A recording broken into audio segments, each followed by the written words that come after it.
আপনাদেরকে একটা জিনিস না দেখালে নয় যে এখন আমাদের চট্টগ্রাম ভাষায় কিছু কথা বলে, হ্যাঁ।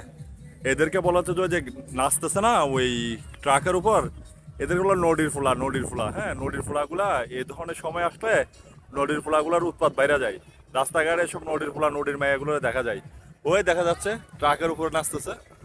এই এরা যে পরিবেশটা নষ্ট করে বলতেছে, পরিবেশটাকে উত্তক্ত করতেছে, মানুষে মানে একদম চলাফেরা হারাম করে বলতেছে, নাচানাচি লাপালাপি পুরা পরিবেশ এখানে আসলে এগুলো করার কোনো মানেই হয় না। ওকে, আমার ইচ্ছা আমি এক জায়গায় করি, কিন্তু আসলে এগুলোর মানেটা কি?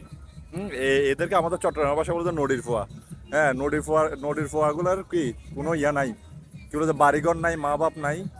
এদের চল চলন এমন, কারণ এদেরকে মা বাবা চাইলে দিচ্ছে। মা বাবা যদি থাকতো এদের, তাহলে এদের এই অবস্থা হইতো না।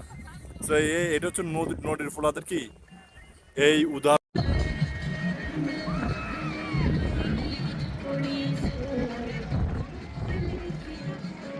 হ্যাঁ, আমি যেটা বলছিলাম আর কি, এই যে নদীর ফোয়াদের যে উদাহরণ, যেটা আর কি চট্টগ্রাম ভাষায় বলা আর কি, এটা নদীর ফোয়া।